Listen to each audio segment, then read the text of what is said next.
দামের লাগাম এখনো টানা যায়নি প্রাণীজ আমিষের। চড়া দরেই কিনতে হচ্ছে ব্রয়লার, সোনালী মুরগি আর ডিম। নিত্যপণ্যের এমন উচ্চ মূল্যের জন্য তদারকি সংস্থার নজরদারি কমে আসাকেই দায়ী করছেন ভোক্তারা। রঞ্জিবুল মিজানের রিপোর্ট। গেল বছর শেষ নাগাদ গরুর মাংসের দর ছিল প্রতি কেজি ৬২০ থেকে ৬৫০ টাকা।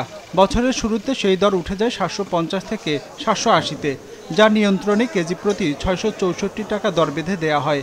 বাড়ানো হয় তদারকি সংস্থাগুলোর নজরদারি। তারপরও রাজধানীর বাজারে প্রতি কেজি গরুর মাংস বিক্রি হচ্ছে ৭৮০ থেকে ৮০০ টাকায়, আর খাসির মাংস ১০০০ থেকে ১১০০ টাকার মধ্যে। তবে কোথাও কোথাও এই দর উঠেছে ১২০০-র ঘরে। বিভিন্ন সংস্থা কথাবার্তা বললে মাঝে মধ্যে দাম কমে, কিন্তু পর আবার যে সাবেক দাম সেটাই চলে আসে। ব্যবসায়ীদের কোনো রকমের নিয়ন্ত্রণ করা যাচ্ছে না। অত্যন্ত গরুর দাম বেশি। মনে করেন বর্তমানে গাতলি ৮০০ টাকা কেনা পড়ে। সাধারণ মানুষের আমিষের চাহিদার বড় অংশ পূরণ করা মুরগির দরও মধ্যবিত্তের নাগালের বাইরে। কারওয়ান বাজারে প্রতি কেজি ব্রয়লার বিক্রি হচ্ছে ২১০ থেকে ২২০ টাকায়। পাড়া মহল্লার বাজারে তা অন্তত ২০ থেকে ৩০ টাকা বেশি।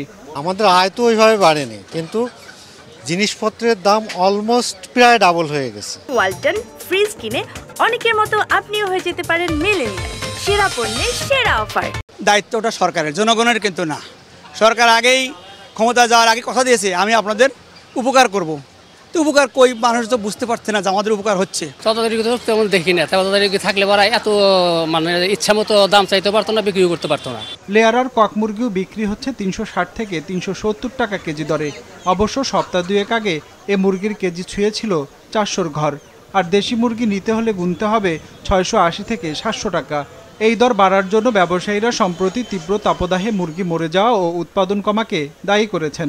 ওই সময় তো মালের দাম কম থাকার কথা, খামারের মাল শর্টের কারণে বাজার একটু বেশি। গরমে তো বাচ্চাদের উৎপাদন করতে পারতেছে না, কারণ দেখেন দেশ গ্রামে বাচ্চা উৎপাদন কমাতেছে, মুরগি দামের জন্য উঠানামা করতেছে। অস্থিরতা ডিমের বাজারেও।